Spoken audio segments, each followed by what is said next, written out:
There are a lot of myths that people think about illegal immigrants. They think they just come here, they take jobs, they soak up government benefits, and they don't provide any contributions. But about 2/3 of illegal immigrants actually have jobs. They often do jobs that Americans don't want.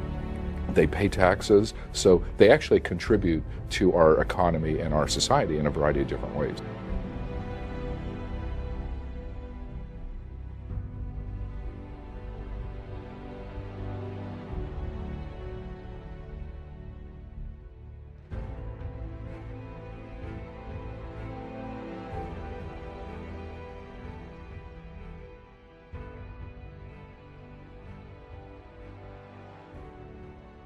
You have to look at it not just the wage which you pay, but also whether Americans are willing to take that job at that wage. So, I mean, I give an example. If I have,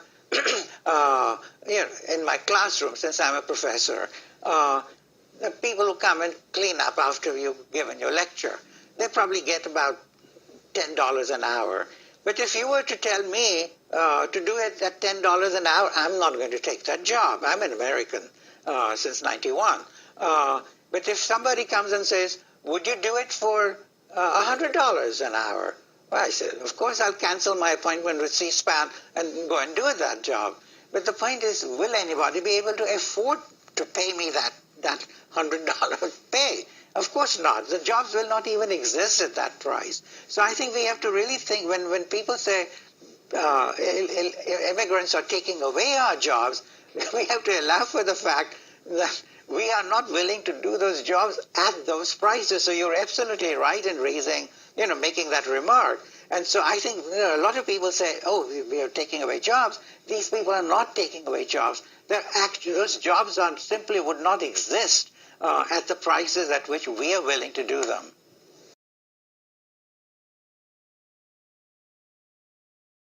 This is Philip. Good morning. Good morning.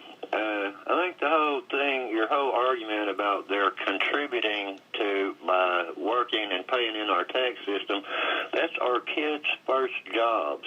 We need them to get used to working, and they start out young, and they pay taxes too when they have jobs available, but they don't have no jobs because they're all getting took over by illegal immigrants, and those aren't the jobs that our kids won't do. Them are jobs that our kids are looking for and cannot find.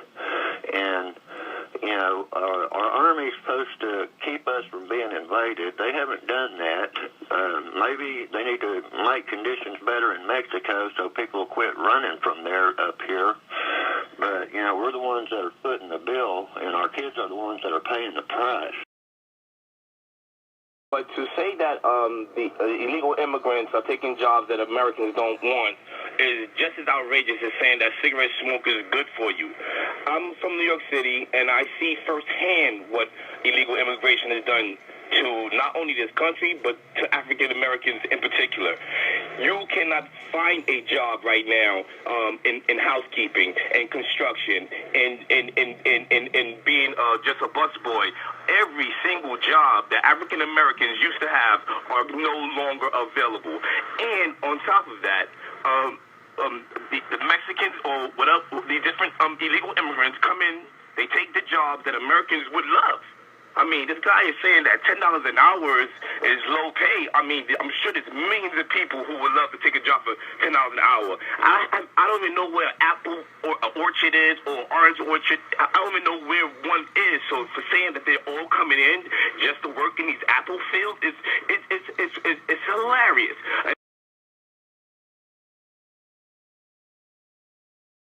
And here in the United States, we have an economic system that depends on it. It depends on the labor of migrant workers. If everybody who was born in some other country went home tomorrow, who would cut up the fruit and vegetables or the meat that we find on the shelves at Safeway? Who's going to clean the office buildings here in New York City? Gave me some small understanding of why so few Americans are clamoring to begin an exciting career as seasonal migrant field worker. So what's the answer? I'm a free market guy. Normally, I would leave this to the invisible hand of the market, but the invisible hand of the market has already moved over 84,000 acres of production and over 22,000 farm jobs to Mexico, and shut down over 1 million acres of U.S. farmland due to lack of available labor, because apparently even the invisible hand doesn't want to pick beans.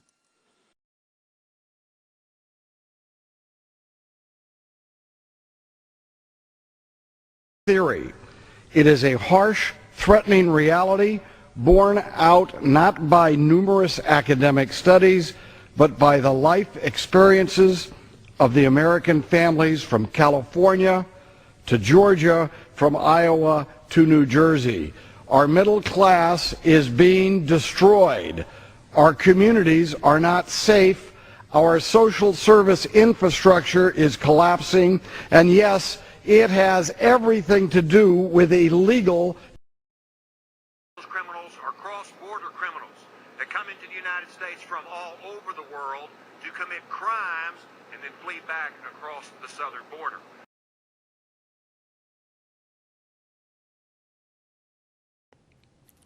Another issue that a lot of people are worried about is crime. We hear about this all the time. Illegal immigrants or unauthorized immigrants committing crime. But immigrants are, on average, far less likely to commit a violent or property crime than native-born Americans. They have an incarceration rate for those types of offenses about 1/4 as high as native-born per capita. Most immigrants who are in prison for immigration violations, period. So when you hear a lot of people talk about that, that's the reason why they're in prison.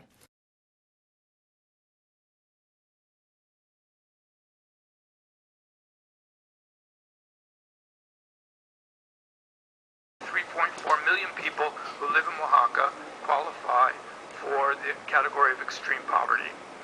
21.5% of the people in Oaxaca can't read or write. 45% of the students don't finish elementary school. 12.5% of the homes in Oaxaca don't have electricity still. 26% don't have running water, and 41% of the families living in Oaxaca live in a house with a dirt floor. Oaxaca and Veracruz are not exceptions. In fact, Mexico is not an exception, because in developing countries all over the world, people want an alternative to this. People want a decent life. People believe they have the right to a decent life in the communities where they're living.